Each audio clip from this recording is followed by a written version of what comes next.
I do wonder if, unfortunately, Jack had to roll out of the throttle just a little bit there because that gap looked like it was going to close very rapidly indeed, didn't it? So, yeah, a little bit of a squeeze there. Let's see what Jack can do from that fourth place. He comes down the hill. Is he going to go and punch his way through to third? No, he can't.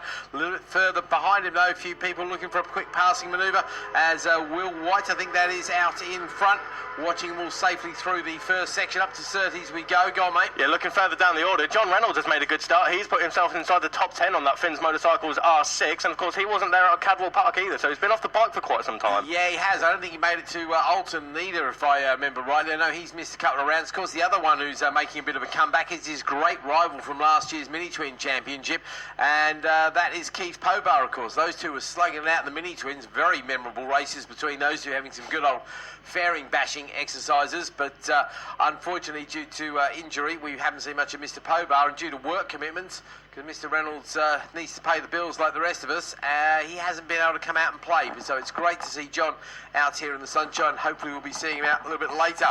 So it looks like Will White is leading because he's tripped the timing beam out the back there, but they're going to be coming out of Stirling's heading towards us. The 100 machine not tripping the timing beam out there. We'll see if we can pick that up in a moment, but here they come back towards us for the first time.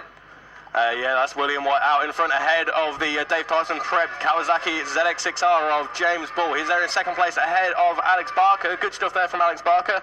He's there in third place ahead of Jack Sim. Then it's the first of the GP2 bikes in Cam Harris, who's made up 3 positions from his 8th on the grid slot. David Kraviecki remains there in 6th place ahead of Ed Peed, Matt Pallett, Owen Mellor, Toby Reynolds, Gareth Cunningham, Terry Bryan makes up 4 places.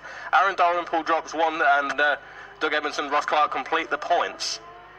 So watching the leaders coming out of Graham Hill now, and yeah, you mentioned that machine of Cam Harris's there. It's essentially got some Moto 2 bits on it. Now, we do know that Tony Scott is looking at starting a new series for Triumph 765s and 675s, where you basically start with the standard chassis and add a few bits to it to make them multiple adjustable, basically to teach riders about adjustability in bikes to prepare them for the bigger stuff. So there'll be more details about that on the BEMSI website in the near future. So if you're looking at racing and you want to know how to develop a bike, you'll have a full team of people to help you with those sorts of setup things and to teach you what different bits and pieces do. It's going to be a very, very professional series. So if you're interested in actually developing as a racer, then I'll keep an eye on the website, and as soon as Tony's got the details up there, it'll be interesting to watch. What are you seeing there, buddy? A fastest second sector time there for James Bull. So we do wonder if that gap that was 0.596 over the line is going to be a little bit closer this time, don't we? Yeah, they're coming around Clark Cove now, and we're soon get confirmation of what the gap is. They seem to have gapped Alex Barker there in third place, and I think this may be Alex Barker's first podium if he remains in that position, but the gap across the line, 1.9. I'm we've got James Bull dropping down the timing screen there, but he's definitely there behind Will White. I suspect we've got a bit of a transponder issue, yeah. Well, either way, they're up towards Druids now. It's a 1 minute 32.159 for race leader Will White, and James Bull is looking menacing there as they drop at the Graham Hill bend. I was looking to see if that gap had closed. Well, I don't need to look and see if the gap has closed. That gap is down to a bike length now, so they go up to Surtees. I think he's looking to pick up the toe all the way out of Surtees again. I think White's got the slightly better line. Indeed, he does get the drive up the hill there. A little bit less compromised by turning in a little bit later. Funny little corner to do there, Surtees. Up the straight goes our leader, Will White. James Bull, I say, I don't think you're doing Mr. Barker any favours by saying it'll be his first visit to the podium this year, mate. We're only 2 laps into a 7-lap race, and the curse of the commentator. Matt Pallett leads the Clubbins ahead of Owen Mellor. Is it Owen? Owen, That's yes. his Owen. I got my Mellors the right way round for once. I'm genius. We saw Matt take a win yesterday, of course, in the Clubbins, and Owen followed him across the line. Owen took the other win, actually, because Matt DNF'd in the first race. So that was your running yesterday. And obviously that's a battle. Within a battle, we've had a lot of people score Clubbin points this year.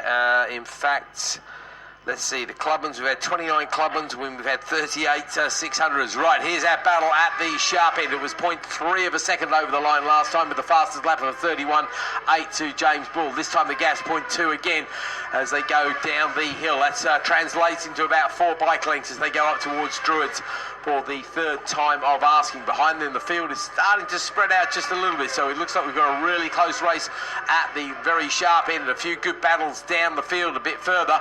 But I'm going to concentrate on this one at the front because this is for the gold. Down they go to Surtees. And again, completely different lines at Surtees there. Bull slightly tighter. Our leader though with the slightly later turning. Do leave yourself very vulnerable to attack, but you've got much better exit speed as you go up the hill, the totally blind hill there. And going under the bridge out the back, that was your first experience of doing that this morning, wasn't it, Bradley? It looks very low bridge, doesn't it? Yeah, you can say it's well, you need to duck your head really, don't you? You do feel like you've got to duck your head, absolutely. It does look like you're about to give yourself a little bit of a mohawk, very in-growing mohawk, I should say. Okay, round the back we go to the very fast Hawthorn. There's a slightly tighter Westfield corner out there as well. Actually, nice big chunk of gravel up there. I think there's been quite a few people visiting the marshals down there as the leaders come back towards us once again. Now that gap is about 10 or so bike lengths as they come round Clark Curve. So I think White has found a little bit of time. Here we come across the line. What's that, 8 bike lengths or so? Let's see what it turns out to the clock. 0.3 of a second. The faster of the two is White by a fraction of a second though. But Bull is definitely not out of this one. In fact, if anything, he's got better drive off of Paddock and he closes him up under, breaks into Druids, gets the gap back down to a couple of bike lengths. I think he wants to have a challenge at this lead, but I don't know where he's going to do it. He doesn't seem to be super quicker than the leader because the lap time suggests that as well. A little bit further back, let's see. There's a good scrap just going across the line, actually, mate. Unfortunately, that good scrap is for, let's see, a 14th place, and that's Keith Pobart, who's just leading Aaron Dalrymple and Carpenter there, and then behind them, Coyle, Edmondson and McFadden having a good battle. Yeah, I've got him coming down into Graham Hill Bend there, and well, as you say, it looks like Dougie Edmondson is leading that particular scrap, 4-way scrap there. I can see number 45, Jake Marsh, is at the back of that group, but unfortunately Jake Marsh has got a 10-second penalty for a jump start, so he may be there within the points on the circuit, but he's dropped all the way down to 25th overall, but 14th of the Clubman's ahead of James Gower. Looks like we've lost the number 62 machine. I don't see his number tripping the timing beam. Number 62, Oliver Nunn. So, mate, Oliver Nunn, Oliver Nunn. He unfortunately not tripping the timing beam, so somewhere between the first and second sectors. Meantime, it is still Will White leading. He's back into view, still out of front, and this time the man behind him is that little bit closer once again. Let's see what the gap is this time. Over the line, it was 0.293 last time. This time it's 0.202, so about a tenth of a second closer this time, both in the 31.9 and 32.000 for Will White there. So absolutely spot on. These guys are running at around about 0.8 of a second or so away from Louis Vallely's lap record. So I'm not going to say it's definitely set in stone yet, because obviously we've got another race this afternoon and we're getting more and more rubber laid down on what is still relatively fresh tarmac here at Brands Hatch. So no change as the leaders go back onto the Grand Prix circuit once again. However, there are only 2 laps left. And let's go, mate. Ryder down at Clearways. I can say Ryder seems to be up and okay behind the Armco now. But yeah, waved yellow flags as they come through Clearways and onto Clark Curve. Let's have a look at the TSL timer to see who hasn't come across the line. Owen Mellor has dropped 10 positions, but it's showing that he has crossed the line. Okay, maybe there was an incident involving the pair of them or something. Not sure what's happened there. Dan Sales is dropping down the order. Number 43, your Clubman rider, Dan Sales. That's unfortunate for Dan if it is indeed him. I was actually talking to one of the marshals this morning who was working at Clearways yesterday, and they was telling me it's a new marshal, telling me what a great adrenaline rush it was to go out onto the gravel and recover a bike from a live track with bikes coming past you at very high speed, very close away.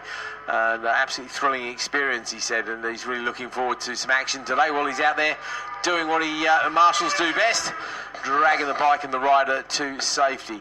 And once again, I will say, if you're interested in getting involved, get in touch with the office and we'll get you out there. What are you saying, mate? Yeah, leaders across the line. It's a personal best lap of the race of 1:31.882. On the last lap as well. Now, this on the Indy circuit here, before we go on to the GP circuit, it looks like James Bull, he makes up so much time going into Graham Hill Bend, but Will White, he's got enough of an advantage that he isn't challenged this time around, and it's going to be all about the slipstream and what happens on the GP circuit, isn't it? I think, they've both seen the hurry-up flag now. Wouldn't be surprised to see a purple. No, we don't see it.